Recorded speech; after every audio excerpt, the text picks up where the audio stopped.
Assalamualaikum warahmatullahi wabarakatuh.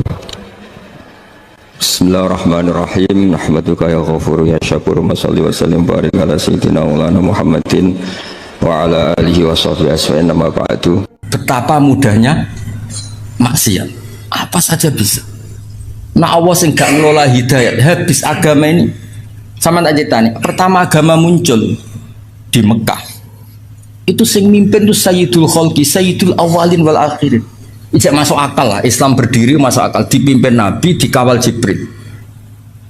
Bariku Islam dikawal mudin, kiai diutang, kiai terlibat pinjol, kiai diusir mertuane, kiai di PHK kok masjid, mergo nganggo duit masjid, kiai diusir bojone, mergo mulai kepen wahyo.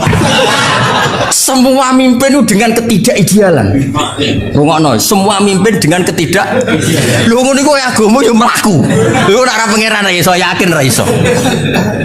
Pangeran wis janji wa wa mutimmu nuri. Napa wa wa wis ah, kowe nak mangkel mbek kiaimu terusno mangkelmu gedeng terusno. Sementing aja mateni aja nyandet. Ya gremeng-gremeng sithik ra apa. Wong pancen menungso apa? Ya karena mau apa coba? Sama tak ceritani, gak usah tersinggung biasa ya, rasa sensitif. Kayak apa agama ini dimulai dari sejarah apa? Sayyidina Ali bin Muawiyah tukaran, ya ora ono pengaruhe ning kelangsungan Islam. Demak Bintoro ya ra putu wis tukaran, Arya Penang sampai Sutowijo tukaran, ya ora ono pengaruh. Cerita-cerita kesultanan sing Mbah Sunan Kudus bela sapa, Mbah Kalijaga bela sapa. Kula putu-putu Kalijaga sering ketemu kula. Ya do ngaji kula. Wis dhisik Mbah beda Mbah kula ra apa-apa saiki ayo ngaji. Oh ya menika ono. Nggih Gus, Mbah urusan Mbah. Maksudnya iku yo ora piye-piye ngono lho, maksudnya iku yo ora piye-piye. Tetap jalan. Ono sing Mbah mbek ra cocok, anak putu wis do besanan. Yo ora piye-piye. Mergo iku kersane Allah. Wis ta ora usah mikir, aku mau kok pikir. Bento ge mikir agama. Agama wae pangeran. Lho Mbah Mun ya kula crita anggere ana kiai desa. Mbah ijazahi Mbah kersane kula dadi kiai kuat. Agama wae pangeran ora usah tirakat. Sing duwe diurusi apa? Pangeran. Pokoke nyai wis sak berem sementing iku ya. Karena tadi kan tambah tenanan tambah gelo. Nyai kok tambah tenanan tambah gelo. Ora tambah apik, tambah gelo. Lah aku sapal rai-rai ngene iki ku cara orang ana tenanan ya. Iya sawangane mbek aku samine waton. Nah beda paslon wis mau nurut ya.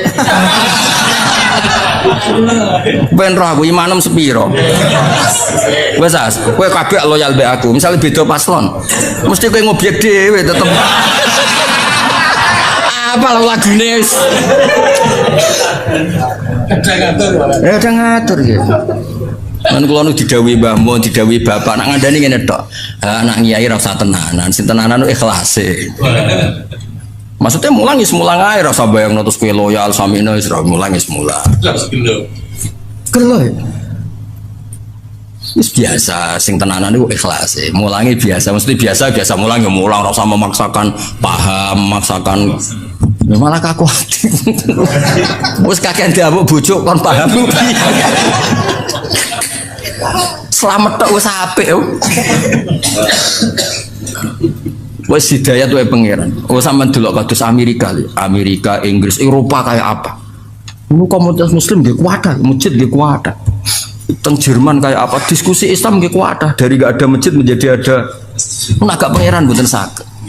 Ngelola Islam ning daerah non muslim. Nang desa-desa ya padha, wong do kedonyan ngono-ngono ku Islam yo mlaku. Musolane mok loro penceng. Kiyaine ku ya kula nate penelitian. Ono kiai nyun sewu dagangane dagangan kawuk slira ning. Carane kudus wis ra masuk orang ora dadi kiai. Ini kiai. Tak takoki bareng wis dadi kiai. Nang desa ya mergaen, lha jenengan kok mergaen ngono. Kula nggih ngerti, Gus. Kula nate mondok pedotan jan. Mondok morong tahun. Ku ya krungu-krungu kabar ngono iku jare harap. Tapi kula niku sebuti malih mergae kula niki. Ya tetap nyai. Mulane bapak kula nu sering wasiat teng kula, kena ngiyai aja nganggo standar ideal. Sing ideal ben Kanjeng Nabi wae. Kowe tetep kiai wae. Ya sing ngene-ngene wae. Maksudnya sing maksum sing sempurna ben Kanjeng Nabi, kira ora usah melok. Karena enggak gampang. Makanya saya dari mengenang khasih Sidin Ali itu ada wiridan yang harus dibaca 9. Iku Ali maca mok 9, 8. Nak Nabi maca 8 dene beda takoki. Kena apa kok ngoten? Adaban ma Rasulillah sallallahu alaihi wasallam. Jadi kadang-kadang ulama malah jarang ben sing sempurna ben Kanjeng. Lha sing sering diajar Mbah Mun, wong berbakas kitab-kitab tirakat. Iku kitabe wali, wong kowe ora. Wali. Soale wong kudu turune sithik, mangane sithik, iku bakasan wali. Lah nek kira wali mangan sithik turu sithik muk kurut tok tetep ora wali. Jadi bangun takoki lho sing mukabab kabeh sing tau ngaji bangun mesti anggere ngaji bab bali mesti tutup. Tapi iku wali wong kowe ora wali. Terikat tadi wong nak ra kelasé ora sama maksa. Tuh kali. Wayah ku sunah Rasul. Mulane iki kesunatan wayah. Sing diwayah Nabi ku bangga dul. Sapa sing ra bangga di mantu Kanjeng Nabi. Lah di mantu raimu ku bangga tau. Mbok ya wong ngilo. Sama tak critani Juwairiyah ku garwane Nabi. Banil Mustalik ku wong paling gedeng Kanjeng Nabi. Singkat cerita perang ya. Orang-orang sahabat sing ditawan Banil Mustalik nggih kathah, Banil Mustalik ditawan Kanjeng Nabi nggih kuatah. Mulane itu cakap perang. Singkat cerita itu terus Nabi nikah kalian Juwairiyah. Juwairiyah itu Sayyidatu Banil Mustalik. Niku ya terus wong dibebasno kabeh. Azharu Rasulillah saiki sak kampung Banil Mustalik wis minangka bisane Nabi culno iku mono bisane Nabi. Kan agak pamane Juwairiyah mbok misanane mbok mindoane. Sing wong Banil Mustalik saiki Nabi wis besan kita diculno kabeh. Mulane Nabi enggak ada perempuan sebarokah Juwairiyah. Abi Sufyan kaya apa mangkel ning Kanjeng Nabi. Tapi Nabi garwa Umi Habibah. Bangga. Kok Nabi ku ganteng, pengaruhe gede, pinter. Sing dadi ipine seneng, dadi mertuane seneng, dadi garwane ya seneng. Saiki kowe. Maksudku ya wis ta, lah nek kowe misale ben wayah wae siap nampa piring, gelas, mangkok. Dong. Gak apa-apa tiru ya tiru, tapi ya siap nampa piring, gelas, mangkok dan kawan-kawan. Ya siapno tim-tim dokter emergency. Namno pas kena rai apa? Namno pas kena rai. Terus ambulan udah siapno nak menawa pas badokmu terus pingsan.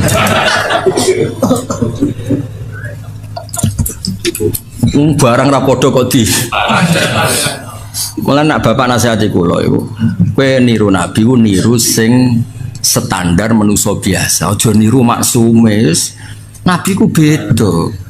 Mulane terus kitab-kitab fikih ana bab khosais napa? Khosais itu sifat-sifat khususnya Nabi. Yo ana wilayah sing justru nyuwun sewu anut Nabi ku gak pas. Tak beri contoh tapi aja salah paham. Goblok kena salah paham. Yo goblok yo dosa. Abu Bakar ya nate mimpin ya mimpin normal ya. Terus beliau tuh tersinggung sama seseorang yang menyinggung memang. Wah tersinggungnya Abu Bakar nyuwun sewu wong Arab nak tersinggung kan terus marah besar. Nah, wong Jawa ape marah piye wong bakarane kangkung, pecel. Wis ra iso, darahe ape naik kan mung sampun tok to ya materine. Materine kan ote-ote, kangkung, apa nah? Terong, maksimal darah tingginya mesti piro lho. Lah wong Arab paling sabar udarane iku daging. Waduh, itu pancen beda saka makanan wis. Kula sering lho roh Kiai Jawa marah. Wis lagi rong sithik astagfirullah wis. Gue awake ra kuat terus. Singkat cerita Abu Bakar itu dibikin marah sama seseorang. Marah betul, wajahnya tuh kemerah-merahan.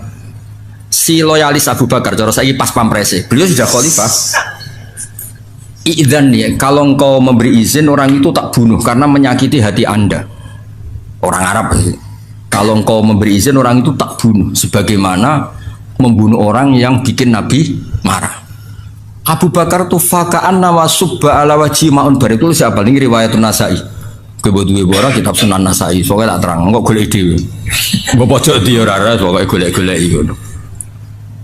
Fakaan nama subba ala wajhi ma'un bar. Ketika ada seseorang loyalis Kalau engkau berkenan orang itu mau saya bunuh karena bikin Anda marah. Abu Bakar langsung lerep. Ojo.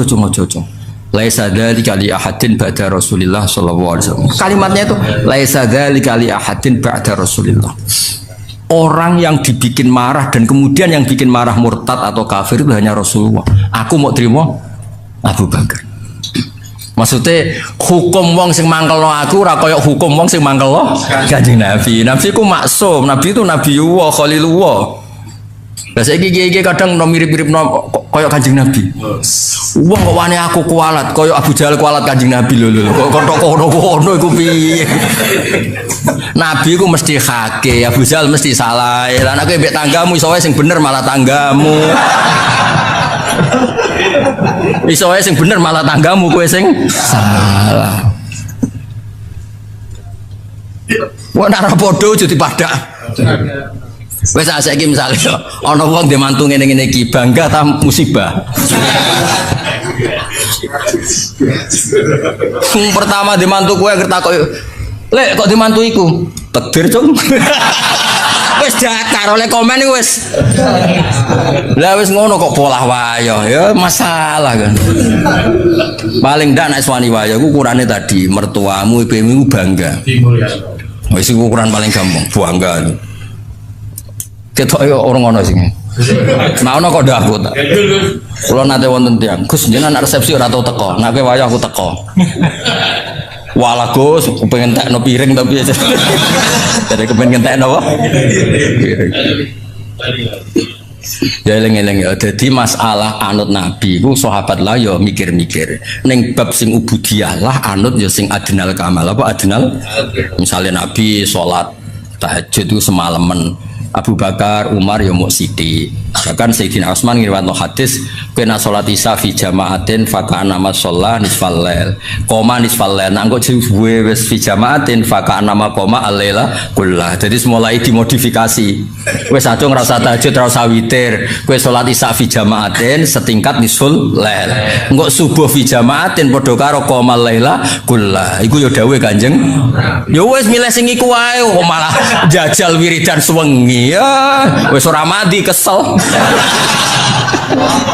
Loro gak mandi. Lu sing loro gak mandine lho.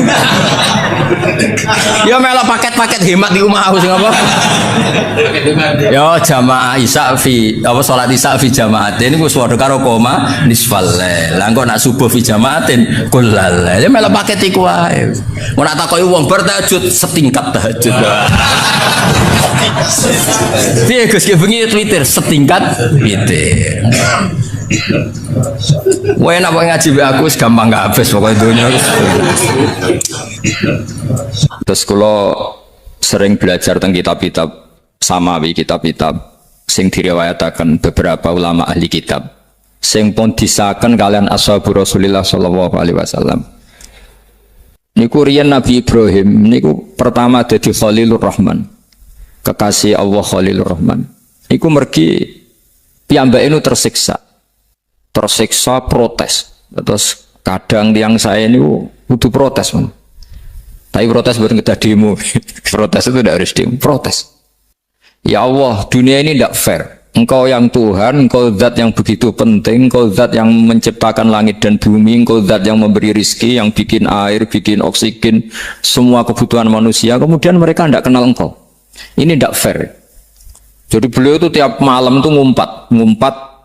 Ini enggak fair dunia ini. Engkau yang begitu penting mencipta langit bumi, engkau begitu penting yang menciptakan air, menciptakan kebutuhan manusia. Kemudian mereka tidak kenal engkau. Ini enggak fair. Ini enggak benar. Ya. Jadi sering marah.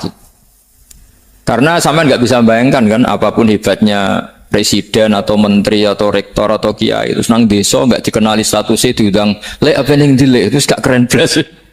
Karena ya sama kan, misalnya Habib Soleh Alatos. Muridnya Said Umar punya bangun terus nang desa diundang pening dilek itu kan gak keren belas. Awal dari keren tetap dikenal. Nah kemudian orang itu tidak kenal Allah. Makanya terus beliau sujud berkali-kali, ya Allah, sama siapa munajatnya beliau? Innahu la yahzununi alla ara ahadan fil ardi ya'buduka ghairi. Jadi cara kiai sarang namanya ini innahu saat temne kelakuan la yahzunu yektene nyusano ni ing ingsun, nyusano banget. karena pakai lam taukid. Innahu sak temne kelakuan la yahzun yektene nyusano banget nih ing ingsun. Apa sing nyusano an? Apa sedene kelakuan la ora ningali ingsun fil ardi ing dalam bumi. Ahad dan ing wong suci ya budu kang nyembah sapa ahad ka ing panjenengan wiri saliyane ingsun. Ya Allah, sungguh saya sangat susah. Karena engkau zat yang begitu penting, kemudian yang tahu kalau engkau Tuhan itu hanya saya. Sampai ngenes enggak? Misalnya ada orang melihat saya itu marhafid, kemudian tidak tahu kalau beliau orang alim. Sampai sebagai muridnya ngenes enggak? Ngenes kan? Ada orang memperlakukan Mbah Mun tidak tahu kalau beliau seorang alim alama. Kita sebagai santrinya ngenes enggak? Ngenes. Nah ini Allah yang Tuhan, kemudian orang tidak ada yang memperlakukan dia sebagai Tuhan. Bahkan nyebut saja tidak mau. Itu ketersiksaannya Nabi Ibrahim. Kalau kita kan tersiksa mergo di duit, ora payu rabi, terus sing wis payu rabi ora iso wayo, ya gitu ya. Macam-macam kesulitan. Itu jadi apa jadi wali itu sudah berat karena orientasinya agak tentang Allah tapi tentang diri sendiri. Ana sing susah proposal ragu ya Mas Angkol. Macam-macam. Artinya Nabi Ibrahim itu orang yang benar-benar Khalil Rahman. Beliau tersiksa ini karena dunia dianggap gak fair. Masa Allah zat yang begitu penting kemudian mereka nggak tahu. Maka awal dari nubuah itu apa? Menaukan al-i'lan, mempermaklumatkan Allah di alam raya ini. Makanya nggak ada nabi kecuali memaklumatkan diri. Saya dulu awal-awal Habib Soleh mau nyai saya bilang orang alim itu harus ngaku kalau alim. Habib juga harus ngaku kalau Habib. Yang orang miskin tidak usah ngaku sudah konangan. Wong elek ora usah ngaku wis kata ora elek. Sudah. Karena agama ini pertama yang menolong itu memaklumatkan. Sehingga pertama Nabi jadi Nabi dari Gua Hira, pertama apa? Cara saiki nggih kira-kira memaklumatkan. Tapi reso dibahasano jumpa pers. Tapi yang jelas pertama yang dilakukan Nabi setelah di Gua Hira apa? Memaklumatkan diri kalau beliau adalah Nabi. Sehingga dikumpulkan semua, terus beliau memaklumatkan diri kalau saya ini Nabi. Karena nggak ada artinya Allah kalau tidak dimaklumatkan. Makanya di Quran itu kalau menyebut Allah atau menyebut kebenaran selalu dimulai dengan kata fa'lam, harus dimengertikan. Kita ngerti kemudian mengertikan ke orang lain. Makanya saya sering dulu bilang ke Habib Soleh, nggak boleh orang soleh menyembunyikan diri. Karena nanti kalau orang-orang soleh menyembunyikan diri, sing zuhara ala wajhil ardi adalah sesuatu yang enggak benar. Coba misalnya gini, orang bisa terhibur lewat dangdutan, terhibur lewat maksiat. Sementara orang enggak bisa terhibur lewat thala al-badru alaina, asyraqal qanub tihaja dan sebagainya. Maka orang-orang soleh adalah orang yang bisa memaklumatkan Allah, memaklumatkan Rasulullah, memaklumatkan Quran dan supaya itu diterima. Karena awal dari orang terima itu tahu dulu. Nah ini tahu saja enggak. Makanya Nabi Ibrahim susah, ya Allah, engkau zat yang begitu penting kemudian tidak diketahui. Ini apa-apaan, enggak fair. Akhirnya Nabi Ibrahim diangkat sebagai Khalil Rahman untuk menaukan atau untuk memaklumatkan Allah Subhanahu wa ta'ala. Nah sebelum itu beliau dihibur. Diterbangkan ke langit, ke alam malakut. Kamu susah ya, kenapa susah? Karena zat sementing engkau kemudian tidak ada yang menyembah. Terus dijak ke alam malakut. Ditunjukkan sekian juta malaikat, sekian ribu malaikat, semuanya membaca tasbih takbir. Ibrahim senang. Oh ternyata yang seneng jenengan banyak. Ya coba kalau kita punya kiai kayak Mbah Mun, semakin yang seneng banyak kan semakin kita senang. Kalau nggak ada yang tahu kan kita tersiksa. Makanya ini penting sekali. Ya. Jadi pertama agama ini seperti ini tuh barokahnya dingertikan, dimaklumatkan. Saya ini orang yang fumul itu menutup diri betul. Kecuali bab ngaji. Saya kalau ngaji terbuka. Sampai saya tidak tahu apa ada yang streaming apa direkam, saya tidak tahu. Pokoknya saya satu-satunya saya mau terbuka itu pas ngaji. Dan saya pede karena dulu ngaji saya benar. Saya tanya Mas Akom biasa. Sebetulnya kalau sampean mau mulang terbuka bagus. Potensinya dua, konangan alimnya atau konangan. Ya resiko terbuka kan itu Pak. Konangan alimnya. Nah daripada potensi yang kedua terus nggak mau ngajar fumul, syaratnya wali ku fumul. Oh fumul itu nggak menampakkan diri. Memangnya mau menampakkan apa kalau nggak bisa apa-apa kan? Jadi saya tidak tahu itu fumul apa bagian dari pengamanan diri. Apa mas? Apa? Jaga image. Jadi Nabi itu pertama yang dilakukan apa? Memaklumatkan kalau Allah itu Tuhan. Jadi ciri utama orang soleh itu kalau kebenaran tidak mendominasi bumi ini. Jadi ciri utama orang soleh itu seperti itu. Makanya kenapa saya milih manhaj. Tentu Habib Soleh tidak harus niru saya karena antar orang alim tidak boleh saling mengikuti. Tapi juga seterusnya nggak boleh saling ganggu. Saya itu ngaji di mana-mana itu guyon. Karena bapak saya suka guyon, Mbak Mun suka guyon. Alasannya bapak dulu sederhana. Orang sudah nyari hiburan dengan maksiat. Sehingga agama ini harus membawa keceriaan sosial, membawa keceriaan hati. Karena Allah ngendikan kul bi fadlillah wa bi rahmati fa bidzalika falyafrah. Orang tuh harus senang dengan kebaikan. Orang happy dengan tolal badru alaina, happy dengan manaqibul akhyar, dengan fadhailul akhyar.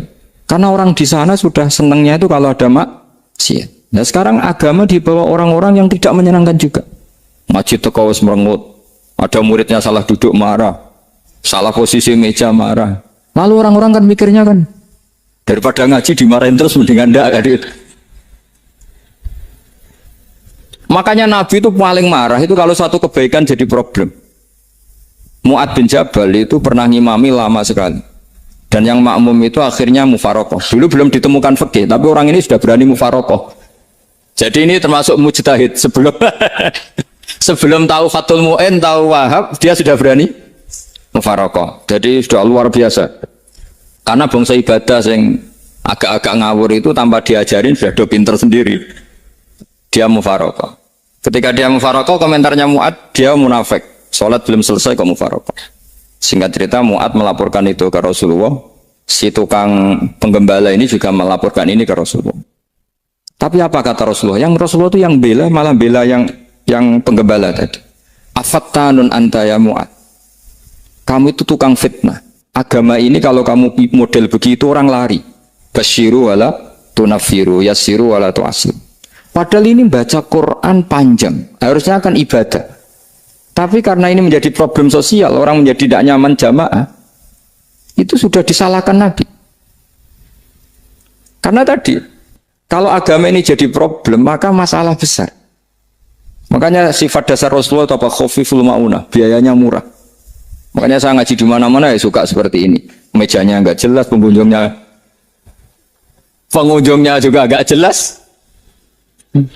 Semakin kacau semakin baik kira-kira. Nah ini pengunjungnya juga seperti ini kan. Nanti sampean yang pidato, jadi tak beri hak gue jelek saya ini namanya aqomaddin. Kalau faman taroka fakot. Jadi pilihannya kalau gak aqomaddin ya ada medin. Jadi kenapa banyak kiai yang ceria? Karena tadi satu-satunya cara kita menandingi hegemoni maksiat adalah pembawa taat itu ceria. Karena orang itu mesti mencari kebahagiaan. Sebab itu para nabi itu mengajarkan agama ini dengan cara yang bahagia. Misalnya mangqala la ilaha illallah dakhalal jannah. Nabi tidak ngendikan gini, mangqala la ilaha illallah terus salatnya benar, puasanya benar, belajarnya benar, jadi kiainya benar. Wah itu kalau itu panjang sekali, banyak yang enggak masuk surga. Sementara kubu yang lain kampanye sudah tenang bersama bapaknya di surga. Lah kita kampanyenya konsolat ra mesti ditompo. Poso ora mesti ditompo. Wis repot, syaratnya ditompo ikhlas wangel. Kowe ora bakal iso. Berarti maknane kan ra bakal mlebu swarga. Akhirnya wong kan mikir, wis salat tetep ra swarga, poso tetep ra swarga. Mendingan ra salat. Jadi kita ini kan bersaing sama kampanyeku sebelah gitu. Makanya saya milih manhaj pokoknya Islam apik. Tapi bukan berarti saya menyepelekan aturan-aturan dalam sholat, karena yang kampanye itu sudah banyak. Biasanya kiai-kiai sing kereng kampanye tentang sing kereng-kereng. Itu saya manfaatkan, ya sudah, itu bagian jenengan. Jadi orang itu harus mikir. Agama Kristen itu diterima di Eropa di mana-mana. Di antara sebabnya adalah karena orang dijamin masuk surga. Orang mau kayak apa faseknya tetap kalau mati bersama. Kita enggak, sudah kiai, sudah mulang terus masih didoain. Semoga amal baiknya diterima, amal buruknya masih ngebar apa? Dan itu santri saya nanti kalau ziarah saya dengan ya Allah ampuni Gus Bah ampuni. Itu kan ngenyek orang itu maksudnya. Maksudnya bukan, makanya saya pernah ketemu orang yang berfaham Wahabi. Dia nuduh kalau orang doa ke mayit itu minta sama mayit. Saya bilang, saya saja yang jadi mayitnya nggak siap. Kok bisa? Doanya itu doa ngeper. Masa sama gurunya bilang gini, Allahumma in kana muhsinan fazid fi ihsani wa in kana musian. Masa gurunya ditaklek? Jadi dia tidak yakin betul kalau gurunya muhsin. Masih ditaklek, jika guru saya baik maka gini ya Allah. Jika guru saya buruk maka gini. Guru saya itu nggak pernah doain Mbah Mun gitu. Anggap nggak sopan. Jadi kalau saya berdoa, ya Allah, jenengan izzihi apa ya, jenengan balas lah. Izzihi anna anil muslimina khairan katsira. Wa antal ghafurur rahim wa anta gitu. Saya enggak tega muni wa ingkana musian. Jadi kayak ada sopan. Loh kalau aku yang mati saya bilang lagi. Balik malah. Ingkana musian. Malah ada terusannya bahwa kadalik. Jadi makanya mereka kan sering pakai dalil. Andai kan tradisi itu benar, maka yang paling pertama melakukan itu sahabat. Selalu mereka berargumentasi, kalau itu tradisi yang benar, maka pertama yang melakukan itu sahabat. Ya nggak mungkin sahabat masa bilang ke Nabi ingkana. Bisa kafir berat kan? Masa kesolehannya, loh andai kan Abdul Qadir wafat di mana ini ngomongin? Beduk. Saya tidak akan berdoa seperti itu. Oh bisa marah Abdul Qadir jalan ini. Masa kesalahan beliau di ingkana musinan sama ingkana musinan. Jadi orang tuh harus mikir. Jadi saya dengan bukan berarti Gus Bak bid'ah menciptakan doa baru. Ini bukan urusan menciptakan. Orang yang punya sopan spontan seperti itu. Ini bukan urusan modifikasi doa Anda. Makanya kenapa para nabi itu tidak disolati dengan cara seperti itu, langsung assalamualaikum ya Rasulullah, assalamualaikum ya Abu Bakrin, assalamualaikum ya Umar. Enggak mungkin kita mengatakan ya Abu Bakrin, ya Allah ingkana. Masa Abu Bakar di ingkana?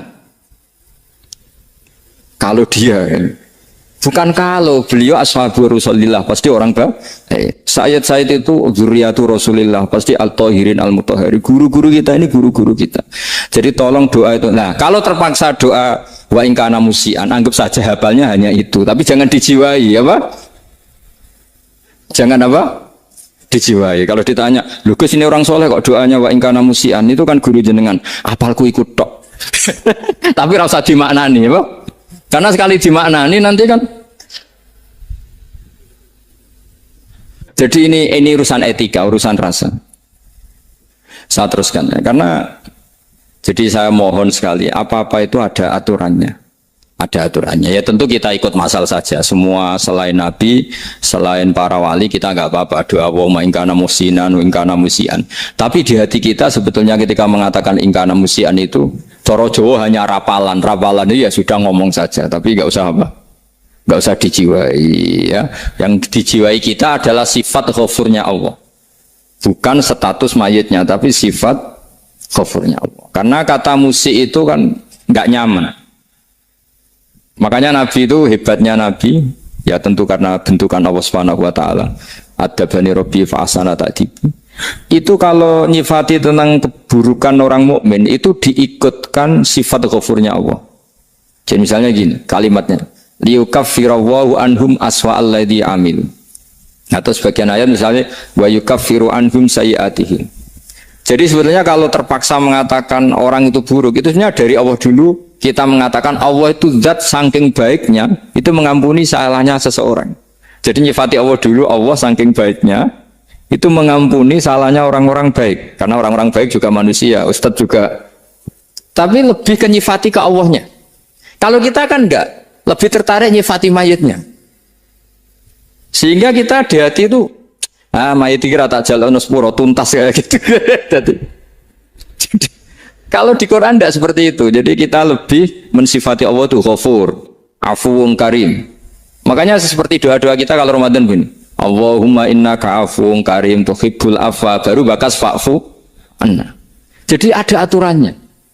Meskipun ilmu ini agak jelimet, tapi bagi ahlinya ini ma'ruf. Kalau sampean nggak paham berarti nggak ahlinya. Jadi ilmu ini agak jeli, tapi ma'ruf. Nah, sehingga Rasulullah kalau kita meyakini syafaat Rasulullah SAW, itu cara berpikir harus kita balik. Misalnya begini, wong Islam nakale ngono, penggaweane maksiat kok disyafaati Kanjeng Nabi kurang penggawean. Caranya berpikir jangan gitu. Kalau gitu ke mari mangkal, wong nakale ngono kok untuk syafaati Kanjeng. Tapi cara berpikir gini, syafaatu Rasulillah itu wasi'ah, luas sekali. Syafaatu Rasulillah ghairu munhasirah, tidak terbatas. Syafaatu Rasulillah itu lebih sakti ketimbang dosanya umatnya. Semua ulama dulu kalau nyifati Allah juga gitu. Allahumma misalnya, maghfiratuka awsa'u min dzunubina. Ya, yang misalnya yang pakai mutakalim ya, Allahumma maghfiratuka awsa'u min dzunubi wa rahmatuka arja intimin amali. Jadi jangan kitanya dulu. Kalau kitanya dulu kan nyifati kita dosa banyak. Itu sama ndak usah ngaku sudah tahu semua. Tapi nyifati pertamanya apa? Allahumma maghfiratuka awsa'u min dzunubi wa rahmatuka arja intimin. Sehingga dari nyifati maghfiratullah yang wasi'ah, yang tidak terbatas, kemudian kita sah mengatakan bahwa ahlul maksiat pun mungkin atau berhak dapat ampunan. Sama. Syafa'atu Rasulillah itu ghairu munhasirah. Syafa'atu Rasulillah itu wasi'ah. Sehingga sahlah riwayat syafa'ati li ahlil kabair min ummah. Itu bukan menyangkut melegalkan kabirah. Bukan menyangkut mengesahkan orang Islam dosa besar. Karena nanti dapat syafaatnya Rasul. Cara berpikir jangan gitu. Nanti kamu mentasjek memberanikan orang melakukan maksiat berdasar iktimat syafaati Rasulillah. Itu jangan gitu cara berpikir dibalik apa? Syafa'atu Rasulullah awsa'u wa awsa'u. Sangat lu. Sehingga saking luasnya sampai yang tukang maksiat saja kebagian.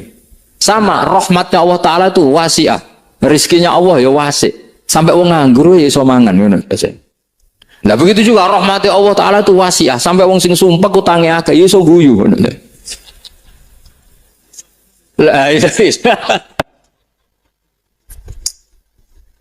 Tapi kalau dibalik, misalnya saya diprotes kiai, saya pernah juga diprotes. Gus umat kok mbok latih guyu, padahal mereka maksiate akeh, utange akeh gini-gini. Karena kamu menyifati orangnya. Kalau menyifati orang ini sampean guyu haram.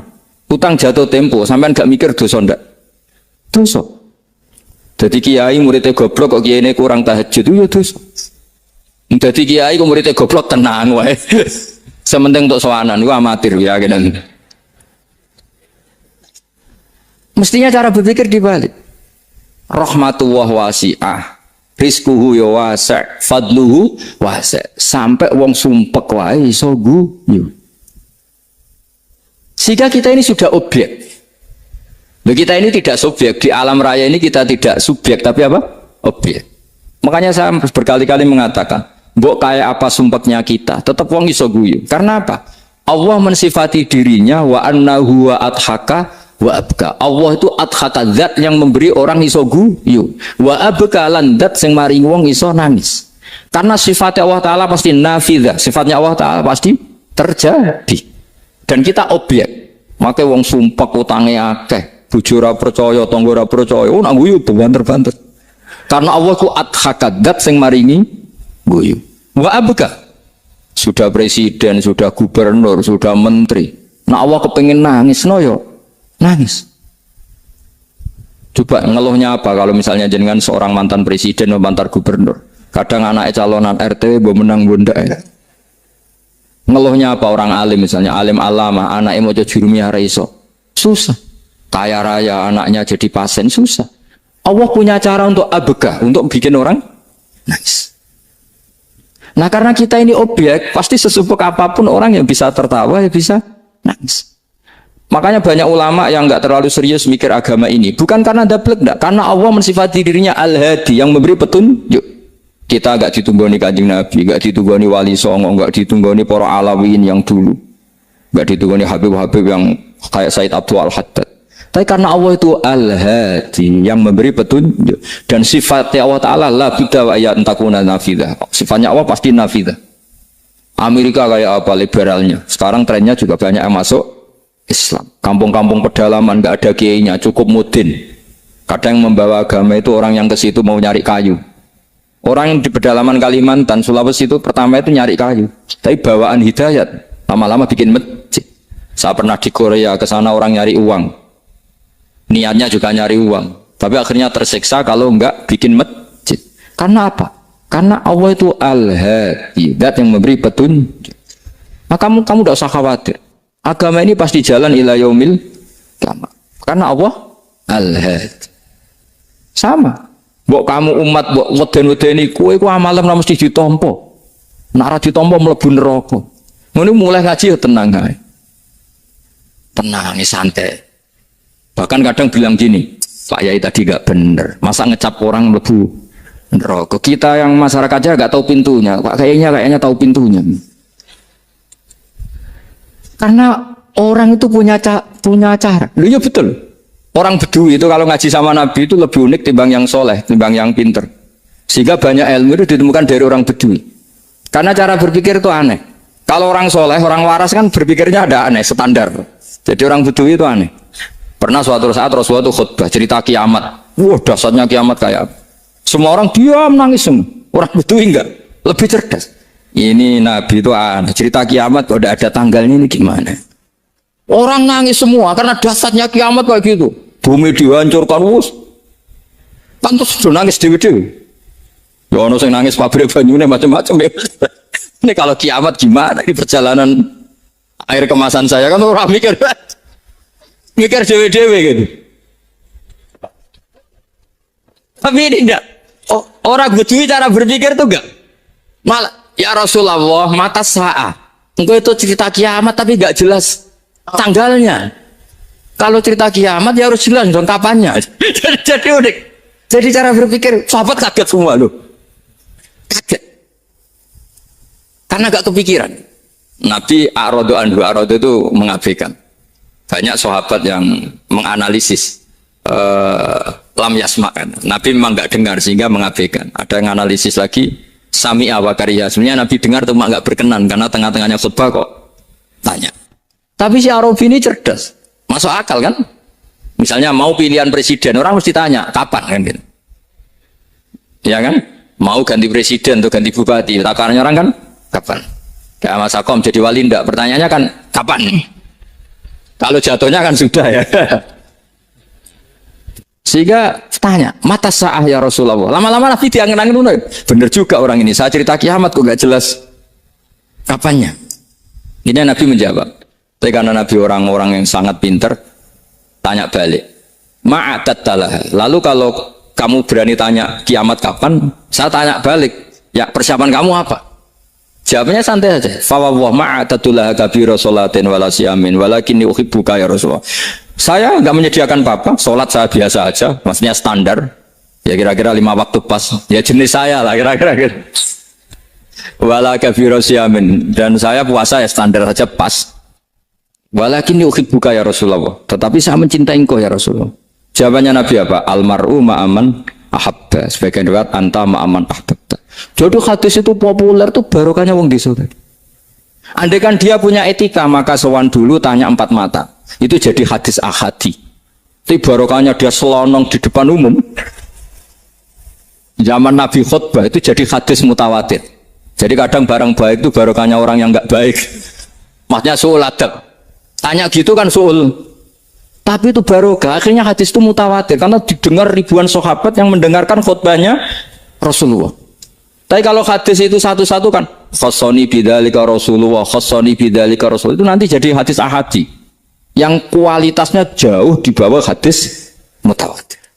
Jadi barokahnya orang soal adab dia ada. Karena Allah yang mendesain ini. Akhirnya kata sahabat, kata Anas bin Malik, mereka itu mangkelnya bukan main sama Arabi tadi karena tanya nggak sopan sama Rasulullah. Tapi setelah Nabi jawab almar'u ma'aman habba fama farihu bisyai'in farahum bidzalika batal. Mereka tidak pernah senang dengan hadisnya Nabi sesenang riwayat almar'u ma'aman habba. Barokahnya Arabi. Makanya saya sebagai kiai ini Bedui saya tak pertahankan ila yaumil qiyamah. Karena umat ini pernah terbarokai oleh orang apa? Bedui. Barokah suladab tadi. Jadi mohon ini supaya majelis ini kan majlisul iltorti Rasulullah, coba terlatihlah mengatakan Allah itu subjek, Allah itu al-fa'ilul mukhtar, Allah itu al-fa'ilul mukhtar, Allah itu yang menentukan alam ini. Dan Allah mensifati dirinya wa annahu huwa adhaka wa abka. Allah itu zat yang memberi orang itu bisa tertawa. Dan Allah juga yang memberikan orang itu bisa menangis. Mau kayak apa kamu neror umat, amal nggak mesti diterima gini-gini. Ternyata ning majelis nangis ya, mulai ya guyu. Kadang guyu-guyu ini ngenyak tenang nih. Daripada apa ya agak-agak produk orang yang dohirnya beda dengan batinnya, nggak perlu distatuskan seperti itu. Ya sudah biasa saja. Jadi, nah, fi muqaddimihim, imam besar dalam manhaj ini namanya Abul Hasan apa? Asyadzili. Abul Hasan Asyadzili itu kalau ada orang tanya gini, Beb saya ini susah, sholat saya tidak mesti diterima Allah gini-gini, marah. Enggak usah. Kafa bika jazaan an radiyaka laka ahlan. Sudah kamu ditakdir pernah sujud itu sudah keren. Saya itu andaikan dapat kabar dari malaikat bahwa sholat kamu tidak diterima, saya tidak susah. Bukan karena sombong. Pernah ditakdir sholat sujud ning Allah itu keren. Kayak apa malunya kita ketemu Allah kemudian kita di bumi tidak pernah sujud. Makanya cara Abul Hasan Asyadzili kowe ora usah mikir sholat ditampa taro ora usah mbok mikir. Kowe ditakdir tau sujud itu hebat. Kafa bika jazaan an radiyaka laka ahlan. Cukup kamu mendapat balasan dari Allah, kamu pernah ditakdir sujud. Gak perlu ngaji alim alama, segowo sawi ngalor kidul jalalan keren. Paling gak malaikat pernah melihat kamu, gue tak kitab kudi. Gak penting paham kamu nih, karena isra bakat paham Mas. Jadi Abul Hasan Asyadzili adalah orang yang dan itu Al-Hasani ya, dan itu Al-Hasani. Makanya macam-macam kita yang Al-Husaini sudah kita punya Faqih Muqaddam, punya banyak. Di Al-Hasani yang paling populer diantaranya adalah Abul Hasan Asyadzili. Beliau itu kalau ngendikan sesuatu itu positif terus. Termasuk itu ketika ada orang resah sholat saya diterima ndak, kata beliau, wis kowe sing support nak, ditakdir tahu sujud. Saya itu sebetulnya kadang-kadang yang miris, wah sholatku tompo ta ora, tapi saya sangat sadili. Sangat-sangat sadili. Saya enggak pernah berdoa ya Allah, ibadah kami jenengan terima ndak, karena takut kalau doa gitu keterusan itu terus ditompo ora ya. Akhirnya keterusan gitu. Akhirnya ngenes. Masa orang pernah sujud ngenes? Lama-lama gini setan masuk, apa artinya saya sujud ternyata gak diterima. Lu wong kawula kok iskal tentang pernah sujud. Itu kan ibarat gini, kamu ngasih uang sama orang tua kamu, misalnya Habib Soleh ngasih uang Habib Ali, terus apa artinya tak kasih, kemudian beliau tidak terima kasih, itu kan lucu. Terima kasih tidak terima kasih, seorang anak ngasih orang tua itu keren. Makanya saya bangga dengan Habib Soleh ketika beliau mengumrohkan Habib Ali, sudah mendaftarkan haji Habib Ali. Gak usah mikir diterima apa enggak.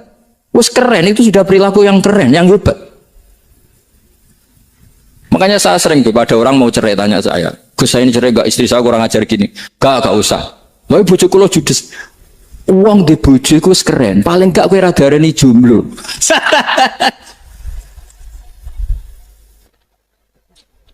Oh, diarani duda ora enak.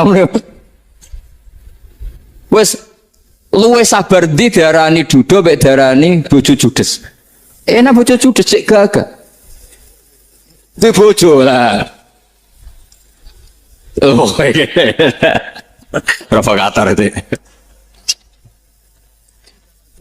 Jadi kafabi jazaan an radiyaka laka alam, sudah ditakdir pernah sujud itu sudah keren.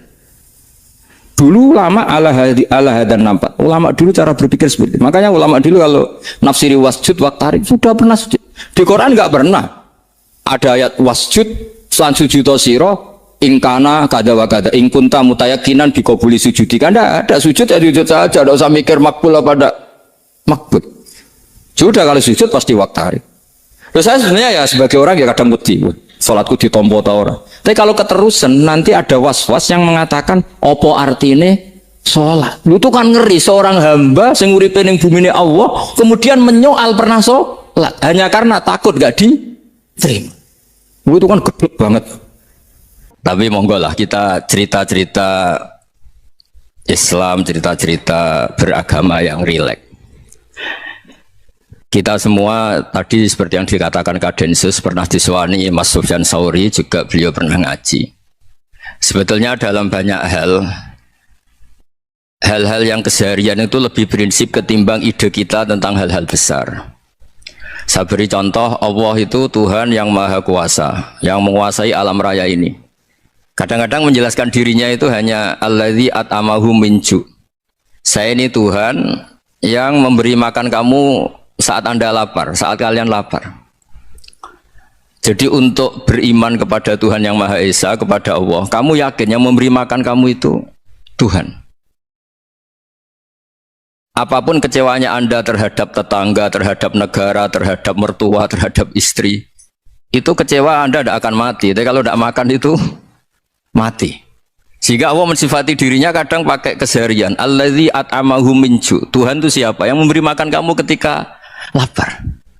Tapi kamu untuk syukur itu nunggu punya istri cantik, neriman, gampang diatur, membolehkan poligami. Terus 4 istri itu neriman semua, loyal semua. Itu sombong betul. Mau syukur saja kok repotnya seperti itu. Jadi mau syukur ya ada makanan dimakan. Itu kalau ngantuk ya tidur. Ayatnya wa min ayatihi manamukum billaili wan nahar. Maksud ayat Allah itu tidur. Nah, keangkuhan-keangkuhan ini yang menjadikan kita itu jadi repot hidup. Wong untuk syukur kok nunggu tadi. Mertua baik, tetangga baik, istri baik. Apa saja di sekelilingnya harus baik. Nah, keinginan berlebihan ini menjadikan kita lupa ada hal-hal yang paling kita butuhkan, yaitu oksigen. Kita boleh nempat di buminya Allah. Alladzi ja'ala lakumul ardo firasya. Bumi kamu tempati enak. Coba kalau gempa. Apa artinya istri 4 cantik semua kalau pas digoyang apa? Gempa. Apa artinya kamu jabat? Entah apa aja jabatannya. Kalau bumi likuifaksi, habis kamu. Kiai meskipun dai kondang umatnya jutaan, kalau likuifaksi di panggung hancur ini. Tapi nikmat-nikmat yang disebut Allah seperti ini kita kaji keseharian. Alladzi ja'ala lakumul ardo mahda. Allah itu yang menjadikan bumi dalulan, yang mudah diinjak. Famshu fi manakbiha, silahkan pakai jalan-jalan. Jadi saya termasuk benar-benar kiai Jawa. Kalau kerennya kiai Nusantara atau kiai Indonesia lah. Diajari bapak saya Kiai Haji Nur Salim, diajari Mbah Maimun. Itu Islam itu keseharian. Karena ketika Anda memilih hal-hal yang serius, itu tujuan utamanya nyari ridhonya Allah. Dan ridhonya Allah bisa kamu dapatkan sesuatu yang pasti benar. Misalnya dalam sebuah hadis Sahih Muslim disebutkan, Inna woha la yardo anil abdi idha akalal akla fayahmadahu alaiha aw yashroba syarba fayahmadahu alaiha. Itu redaksinya, inna itu sesungguhnya, la yardo juga pakai lam taukid, juga maknanya sesungguhnya. Sungguh-sungguh Allah sangat ridho ketika seorang hamba itu makan ketika sesuap nasi dia muji Allah, ketika minum seteguk nasi dia muji Allah. Itu kalau orang diridhoni Allah itu wali betul. Itu untuk jadi wali itu gampang. Kamu makan ridho, kamu nginjak buminya Allah ridho seneng, kamu hidup keseharian aman seneng. Nah ini supaya sampean kita semua ngaji betapa panduan Rasulullah untuk menggapai ridho Allah itu banyak yang keseharian sekali. Saking kesehariannya banyak dalam hadis dan itu sahih. Nabi menyebut hal-hal yang keseharian. Hatta ma tas'alu fi fimra'atika. Kamu punya uang, kemudian istri kamu bisa makan, itu ibadah. Bahkan sebagian ibadah itu dicontohkan Nabi yang akhirnya diprotes sahabat. Yaitu wa fi buti ahadikum sedekah. Kamu menggauli istri kamu itu ya sedekah. Sampai sahabat bilang, yang benar ya Rasulullah. Ayati ahaduna syahwatahu wa huwa lahu ajrun. Masa urusan biologis, urusan syahwat kemudian dia dapat pahala. Nabi menjawab, alaih salawadu'aha fi haramin aka ana alaihi wisrun. Bagaimana kalau dia meletakkan ke yang tidak benar, itu kan dosa. Nah, hal-hal seperti ini yang saya ingin teman-teman semua lah, semua. Saya juga agak ingin ngaji demi Anda juga agak ingin. Itu dosa sekali ngaji kok, pesanan kelompok tertentu itu gak boleh. Islam itu untuk semua, jadi ya cuma karena di depan saya jenengan ya seakan-akan jenengan korbannya. Itu ada ilmunya dalam usul fikih itu. Jadi orang itu harus ngaji usul fikih. Nama yang disebut, mungkin Mas Sufyan masih ingat zaman ngaji usul fikih. Nama yang disebut itu tidak jaminan sebagai prioritas perintah. Jadi misalnya gini, kebetulan yang di depan Nabi itu Abu Dzar, Nabi ya bilang, ya Aba Dzarin ini uhibbuka misalnya, atau ya Mu'ad ini uhibbuka, atau ya Aba Hurairah ini uhibbuka misalnya. Banyaklah riwayat yang Nabi nyebut ya Aba Dzarin, ya Mu'ad, ya Aba Hurairah. Kemudian misalnya Nabi meneruskan khitab, ini uhibbuka, saya mencintai kamu, fakul dubur sholatin, atau sebagian riwayat disebut fala tada'anna dubura kulli sholatin, Allahumma inni ala dzikrika wa syukrika wa husni ibadatik. Saya mencintai kamu, siapa saja, Mu'ad bisa, Budzar bisa, siapa. Saya mencintai kamu, mohon kalau habis sholat kamu jangan lupa wiridan Allahumma a'inni ala dzikrika wa syukrika wa husni ibadatik. Ya Allah, tolong kami permudah supaya mudah ingat engkau. Anda tidak bisa mentang-mentang, nama saya Parmin, nama saya Purnomo, itu yang diperintahkan Mu'ad misalnya. Jadi yang disebut satu, tapi khitab itu untuk siapa saja. Saya teruskan ya. Jadi saya mohon semua kita melakukan kebaikan itu, kalau dalam kaidah fikih disebut al yakin la yuzalu bisyak. Banyak kebaikan yang kebenarannya itu 100%, tidak punya efek samping ke pihak lain, ke kelompok lain, ke komunitas lain. Itu tadi misalnya Anda makan dan itu murah sekali, hanya butuh satu piring, setiap kunyahan kamu muji Allah, setiap minum kamu muji Allah. Itu redaksinya Rasulullah SAW disebut Allah sangat ridho ketika seorang hamba makan kemudian dia memuji Allah, atau minum kemudian dia muji Allah. Logikanya gampang, negara seperti ini yang kamu harapkan bentuknya kayak apa, mertua, ipar, komunitas, tetangga, itu nyata terjadi itu kan belum pasti. Sementara yang mesti terjadi adalah kamu butuh makan, kalau tidak mati. Butuh minum, kalau tidak mati. Butuh bumi yang nyaman ditempati, kalau tidak kita juga mati. Sebab itu Allah kalau menyebut nikmatnya itu hal-hal yang keseharian. Alladzi at'amahum min ju'. Allah itu siapa? Allah itu yang menciptakan kamu bisa makan. Tidak berlebihan. Allah itu yang menciptakan kondisi sosial itu ideal. Zaman Nabi itu ya ada orang munafik. Orang-orang pilihan Allah itu juga diuji orang sekelilingnya yang macam-macam.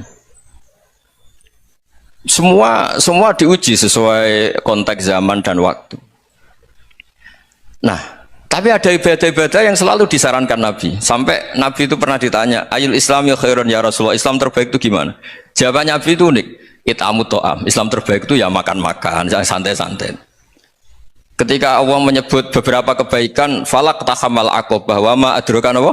Mal aqobah. Terusannya apa? Fakku rokobah. Terusannya apa? Au it'amun fi yaumin di masubaya, atau acara makan-makan itu juga Islam. Kenapa? Ya bayangkan kalau tidak ada makanan, kita mati kan? Kondisi sosial tidak ideal tuh Anda masih gak apa-apa, tapi kalau Anda tidak makan, Anda tidak minum, kamu punya istri cerewet masih bisa hidup, punya mertua cerewet masih bisa hidup, tapi kalau tidak makan bisa mati. Berarti penting mana istri sama makan? Penting mana? Makan. Semoga istri Anda dengar, nanti kamu disuruh makan tapi pulang deh.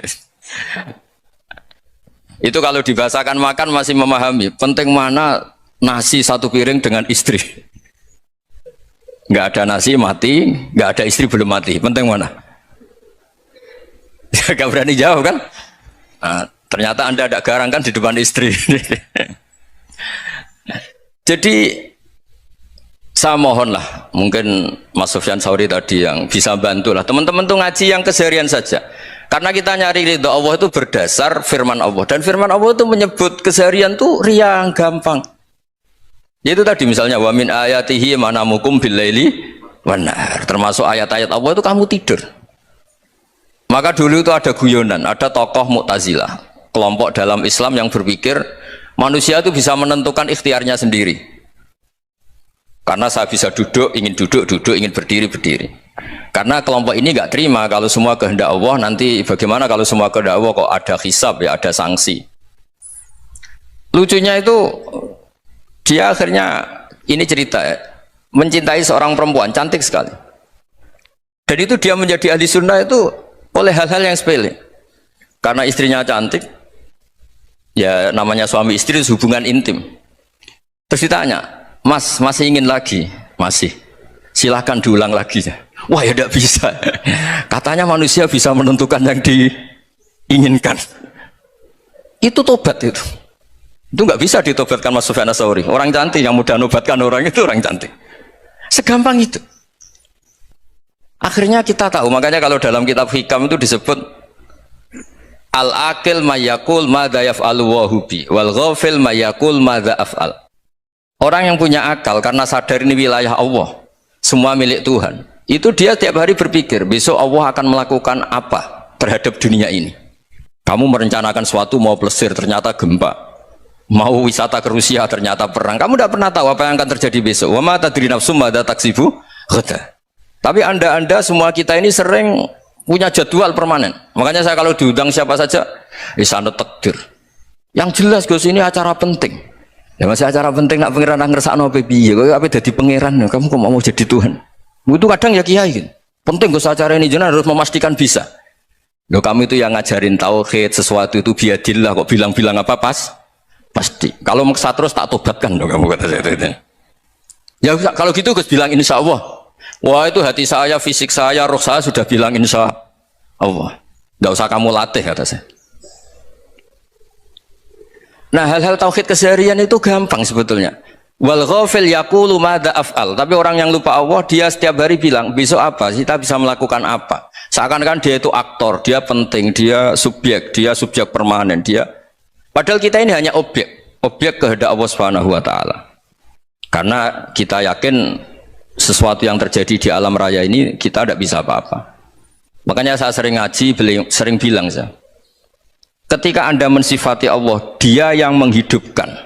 Sudah itu tanamkan sehingga ketika kita mati santai saja. Kenapa santai? Allah punya cara menghidupkan kita. Zaman kita hidup juga gak tahu caranya ngelola jantung, ngelola paru-paru. Kamu juga gak tahu ngelola oksigen yang tidak beracun, tidak ngandung polusi. Tahu-tahu hidup. Gak ingin tua ya tahu-tahu tua, gak ingin mati tahu-tahu mati. Selama ini kita hidup juga agak tahu apa sebetulnya.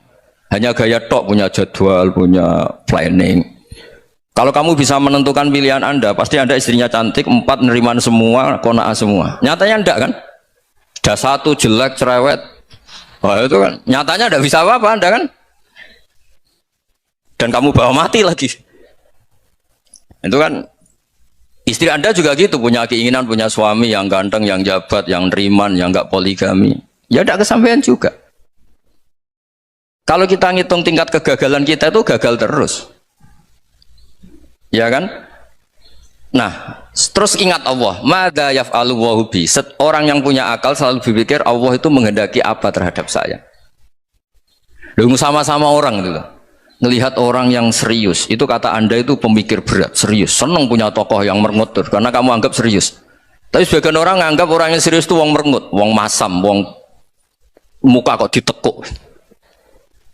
Jadi sama itu hati ya muqallibal qulub tsabbit qalbi ala dinik, karena kita nggak tahu cara berpikir kita tentang orang lain, tentang sekeliling kita. Misalnya kita orang baik yang jenis ngurmat fakir miskin, ada orang bangun masjid mewah itu janggal. Apa artinya masjid mewah kalau banyak orang kelaparan? Tapi kalau yang jenis pendidikan, apa artinya masjid mewah kalau tidak bisa ngaji? Nanti yang jenis infrastruktur, apa artinya ini kalau semuanya punya sudut pandang yang berbeda-beda. Dan Islam mengapresiasi semua kebaikan. Tapi katakan semua kebaikan itu adalah kehendak Allah Subhanahu wa taala. Karena apapun baik Anda itu pakai fasilitas yang diberikan oleh Allah Subhanahu wa taala. Sehingga ini yang disebut qulillah tsumma darhum fi khawdihim yal'abun.